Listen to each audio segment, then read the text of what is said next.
Dan yang keenam, aset-aset yang lainnya yang saya peroleh di atas tahun 2018 sampai dengan tahun 2023 dari hasil simpanan dan hasil kerja keras saya selama puluhan tahun yang juga sudah saya masukkan ke dalam laporan SPT pajak saya.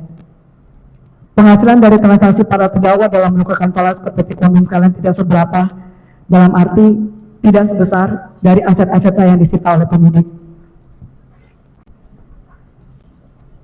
Adapun aset-aset saya yang disita penyidik tersebut saya peroleh dari hasil kerja keras saya menjadi broker jual beli properti, saya menyewa rumah, jual beli barang branded, dan pekerjaan apa saja yang halal dan yang bisa menguntungkan tanpa merugikan orang lain dan tidak melanggar hukum. Hal ini saya lakukan karena saya memang dididik untuk bekerja keras, mandiri, dan tidak tergantung kepada siapapun. Dan sejumlah kegiatan usaha saya kerjakan untuk kesejahteraan ekonomi keluarga saya.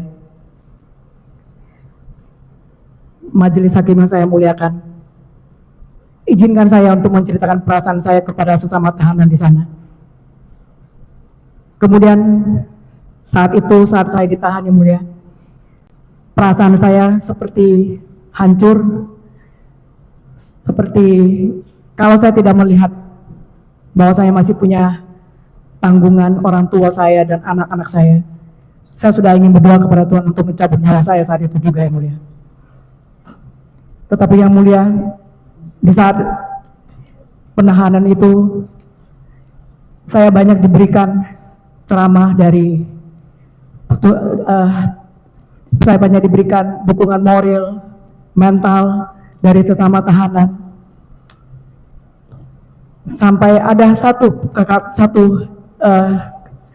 kata dari tahanan yang diberikan kepada saya, yang dia ambil dari Alkitab dan membuat saya akhirnya tidak mempunyai niat untuk mengakhiri hidup saya. Kata-kata tersebut adalah, saudara-saudaraku yang terkasih, janganlah kamu sendiri menuntut pembalasan, tetapi berilah tempat kepada murka Allah, sebab ada tertulis, pembalasan itu adalah hakku.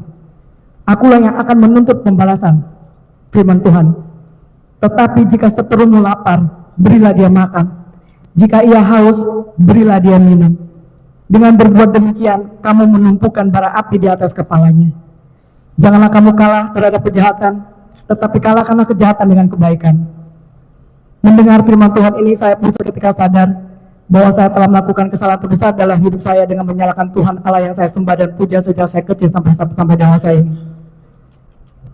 Dengan firman Tuhan tersebut, rasa dendam, benci kepada penegak hukum menjadi sirna bagi saya.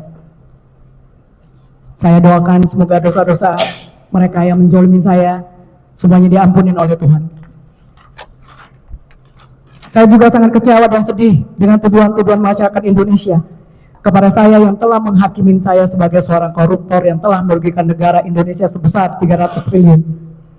Saya sedih dan kecewa kepada masyarakat Indonesia karena sangat mudah menghakimi seseorang tanpa mereka tahu kebenarannya. Apalagi dalam sidang ini, kita semua mendengar bagaimana saksi saudara Bambang Hero yang dengan gampang memunculkan angka 271 triliun tanpa berpikir bahwa ada pengusaha seperti saya yang juga dilibatkan dalam suasana kebatinan dan kejatuhan mental atas besarnya tuduhan tersebut. Yang sangat menyakitkan lagi, saudara Bambang Hero di hadapan majelis yang mulia ini tidak bisa menjelaskan metode perhitungan kerugian negara yang dihitung dengan caranya sendiri, dan banyak menjawab tidak tahu atas perhitungan yang dia buat sendiri dengan fakta yang tidak berdasar.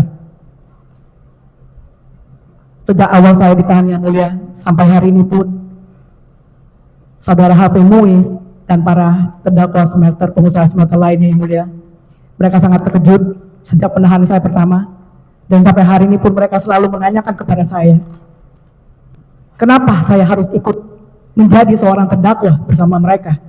Kenapa saya harus ditahan?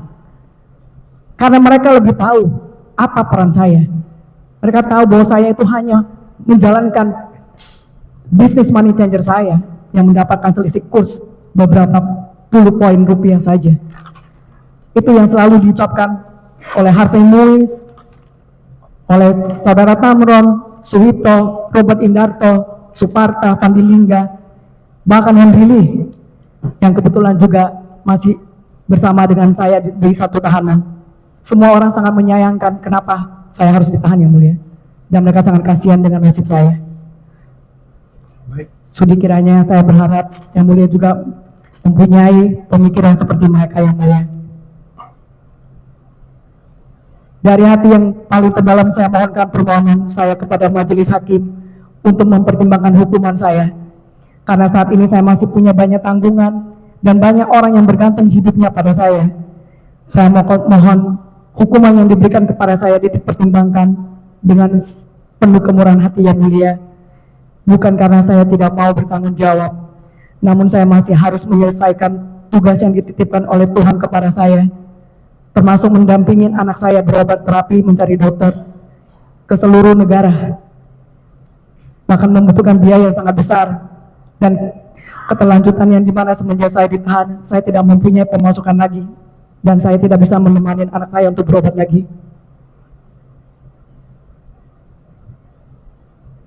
Saya yakin dan percaya bahwa majelis hakim yang mulia bisa memberikan keadilan dengan melihat kesungguhan, kejujuran, dan ketulusan hati saya. Saya percaya bahwa Tuhan berikan cobaan kepada saya agar saya bisa mandiri, lebih bijaksana, lebih teratur, lebih rapi dalam berbisnis, dan lebih menjadi orang yang bijak dalam menggunakan sosial media. Karena saya sekarang percaya bahwa sosial media bisa sangat cepat mengangkat nama kita, dan sosial media juga bisa menghancurkan kita dengan seketika saja. Semua yang saya ucapkan hari ini di pembelaan saya adalah murni dan fakta yang sebenarnya yang saya alami yang mulia. Saya hanya bisa berdoa kepada Tuhan yang Maha Kuasa, semoga majelis hakim yang mulia bisa diberikan hidayah untuk dapat menjalankan keadilan yang seadil-adilnya dan membebaskan saya dalam kasus ini. Atau setidaknya saya diganjar hukuman administrasi, bukan tuduhan korupsi.